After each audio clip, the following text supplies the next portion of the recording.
7th of March 2019 marked one of the greatest leaps for mankind, as the first settlement of human beings set foot on Mars. A project about 20 years in the making finally coming to fruition. And yet to this day, no one seems to remember it ever happening. 7 people gave their lives to set down on Mars, the first step at colonizing another planet, and as such events usually are, it was broadcasted worldwide. Millions of people had their eyes upon Bright Horizon 9 as it landed on the red planet. My family was no exception, and we excitedly gathered together to watch a part of history in the making. "Wow, this looks just like Arizona," Jackson said as he took his first step onto Mars' surface. "Great, who the hell let Jackson be the first one to speak? First words on Mars, real inspirational," Cameron said sarcastically. The footage was mind-blowing. The fact that we could watch people on Mars live 30 million miles away was just another testament to ourselves, the fact that we could do anything. Of course, there's a delay when broadcasting from another planet. It takes approximately 10 minutes for a signal to arrive from Mars, depending on what time of the year it is. So live might be an overstatement, but it felt truly magnificent nonetheless. The crew joked around as they took their first walk on the surface, trying to downplay their mixture of nervousness and amazement at the sights.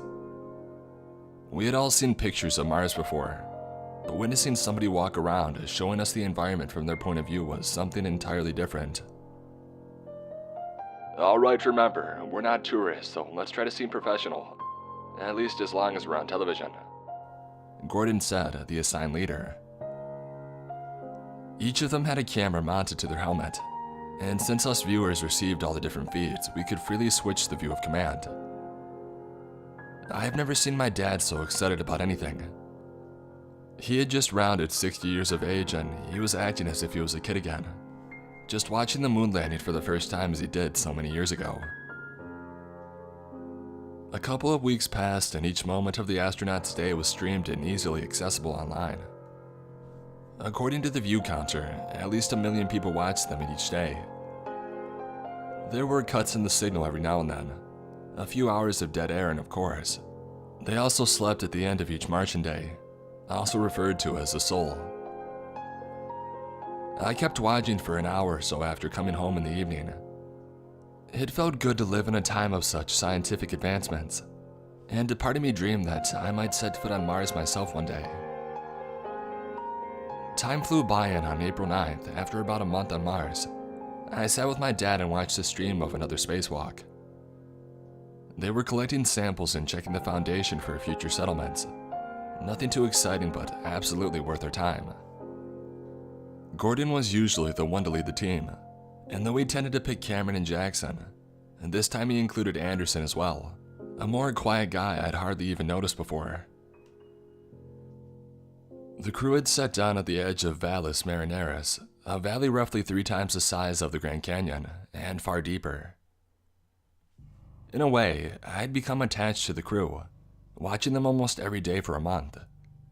Jackson was by far my favorite, and I judged by his attitude it was hard to think of him as a professional astronaut, always messing around and joking about the dumbest things. Gordon, on the other hand, fit his leadership role perfectly. Strict, mature, but most of all, caring. The rest of the 7-member crew were your run-of-the-mill geeks, apart from Anderson, who was more of a giant. Each perfectly chosen for their part of the mission, but somehow not too interesting to watch. Cameron, the crew's only woman, was the smartest of the bunch, and was responsible for most of the station's maintenance. During their expedition, we mostly followed Jackson's feed, only changing over to the other channels while he was busy picking rocks. "Well, this sure is something else," Jackson said as they looked over the valley. "Yeah, you still think it looks like Arizona, jackass?" Cameron asked playfully. She tended to pick on Jackson, and he often responded with his own snide remarks. As different as they were, they made a great duo. To me, it seemed like a couple of high school kids flirting, but it was oddly endearing to see how normal life could be on a different planet. It was a particularly dark soul on Mars, and the sun was just about to descend beneath the horizon. meaning the crew had to return to the station. The sunset on Mars differed greatly from the romantic scene we see on Earth. Blue and cold. It was more eerie than beautiful, rising a sense of dread in my body.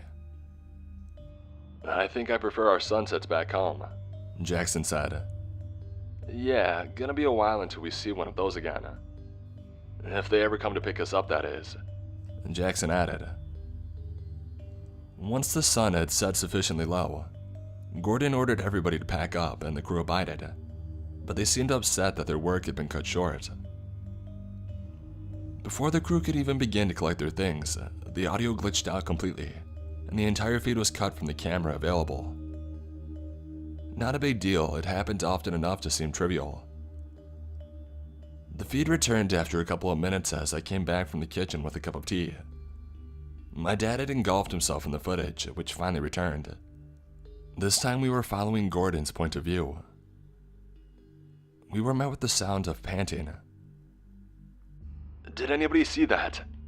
Anderson asked. Just the fact that Anderson, a mountain of a man, barely ever opened his mouth to speak, uttered anything with fear in his voice felt terrifying enough. "See what?" Gordon asked.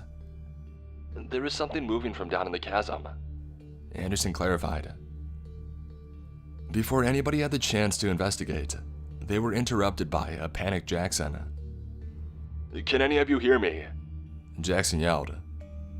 We swapped the feed to Jackson, his camera panning frantically around as he searched for his crew. "Calm down, Jackson, we're still here. The comms just shut down for a minute, it's just a glitch," Gordon responded. "Then why can't I see you?" he asked. At that point, the camera changed to Gordon's view, and despite showing exactly the same environment, Jackson was nowhere in sight. "Did you walk off somewhere, Jackson? What are your coordinates?" "No, I didn't move," he shouted back. "Get a hold of yourself, we'll find you." The view switched back to Jackson for a moment, just in time to see a blurry shape fly by him and at an incredible speed. He let out a short scream before his feed was cut off, leaving us with nothing but a pitch black screen. "Jackson, can you hear me?" Gordon asked. "Jackson!" The crew looked around at each other in shock, the view once again being redirected to Gordon's feed. "Where is he?" Cameron asked. "I don't know, but according to his GPS, he's just gone." "Call back to base, tell them to search the grid, I'll check if he somehow fell off the cliff," Gordon said as he gestured towards Cameron. "Control, do you read me?" Cameron asked. No response. "Control, Daniel," she repeated. "Gordon, they're not responding." None of the astronauts dared come up with a suggestion, seemingly torn between going back to check on the crew at the station or to stay and search for Jackson. "We've got to go back to the station," Anderson finally said. "What about Jackson?" Cameron asked. "If something happens to the station, we're all dead anyway." The crew rushed back towards the bright Horizon 9, none of them saying a word in the process. Gordon led the chase, turning around every so often to check that the whole crew was still following. Upon checking, Anderson had simply vanished behind them, as they had run for the station. "Where'd he go?" Gordon asked. I don't know. He was behind me just 1 second ago." Cameron stuttered back. All the other feeds had long since gone black, including the cameras back at the station. It didn't take them long to run back to Bright Horizon 9. The doors were left open, but none of the remaining crew were anywhere to be found. Gordon was becoming more frantic by the minute, losing the clear composure he had kept up that far in the mission. Shit, what happened to them?" he said. "I don't know, I sealed the door. I'll look for any heat signatures in the vicinity," Cameron said. She desperately typed away at the console, rescanning over and over. "There's no one. Wait." Whatever the console read was beyond my understanding of computers and gadgets. I was simply glued to the screen, not me nor my father uttering a word. A minuscule amount of hope returned to Cameron's voice. "Jackson's tracker just came back on," she yelled joyfully. Gordon was heading for the door again. "I'm going back out to find him. You stay here and don't open the door until I come back," he said. The words were brave, but he couldn't hide his trembling voice. Cameron tried to refuse his orders. "Promise me," he said. "I promise," she reluctantly responded. I clicked back to Gordon's view. The sun had already set on Mars and nighttime was as dark as anything I had seen on Earth. Even with its 2 moons, the camera mounted on Gordon's helmet hardly captured any light, even with the flashlight that he carried. "Keep talking to me, Cameron," Gordon asked nervously. "It shouldn't take much longer before I reach Jackson." "Do you see any movement around you?" "Nothing, it's too dark," Gordon said. "Wait, Jackson's GPS tracker is moving towards me." He paused, checking the location. "Wait a minute, he's moving at more than 50 miles per hour. That's not..." He fell silent and his feed cut off. Cameron sat back in a shocked defeat. She didn't even attempt to call out for her friends. She knew that they were gone. She simply stood up and walked towards the kitchen. Without saying a word, she picked up one of the knives and slit her own throat. Her decision taking less than a split second. Since we saw it from her point of view, it was hard to tell exactly what had happened. But the following stream of blood and subsequent gurgles hinted towards what she did. It felt like ages until the gurgling stopped. But no sooner had she gasped for her last breath of air, before a creature stood in the periphery. We couldn't see anything more than a blurry outline, far too tall and skinny to be a human. Even though everything around it seemed sharp, the camera refused to focus on it, even as it moved closer.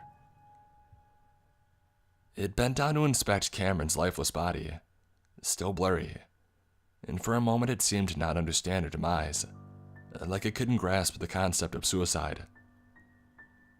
It quickly realized that something was watching, as it placed its own face directly before the camera. Only a second passed before the feed cut out once more, but this time, rather than staying black, it was replaced with a frozen image of whatever the creature was, and the audio turned to a glass-shattering shriek. The sound was louder than anything I had ever heard. Even clutching my ears barely did anything to stop its incessant screams. It was rhythmic, almost like Morse code, but faster and more erratic. It wasn't just coming from the television. In fact, each and every electronic device in the house connected to the internet played the same horror. The stereo from my neighbor's house, and from the radio of the car driving by. As far as I could tell, the whole world had turned into one horrific scream. I hadn't noticed until then that my father sat glued in front of the television screen, unblinking and unresponsive. I tried to pull him away, but it was to no avail. He was in some sort of trance. Be it from a broken circuit or from the screeching itself, suddenly everything in the house shut down. A total blackout affecting only our house. The screeching then stopped around the neighborhood, and once the television turned back on, the channel was gone. It's been a month since the events of Bright Horizon 9, and there's not a shred of evidence of this ever happening. According to every available source, we haven't even visited Mars yet. My parents made me talk to a shrink, and I almost convinced myself that I had gone crazy for a while. But here I am, desperately looking for somebody else that remembers. I don't know why I have not forgotten, but I can't be alone. These things, whatever they are, killed the entire crew without breaking a sweat, and managed to hijack the equipment on board of Bright Horizon 9, erasing the collective memory of the entire human race. They needed us to forget so that we can't fight back. I truly hope I'm crazy, because if I'm not, they are coming here next.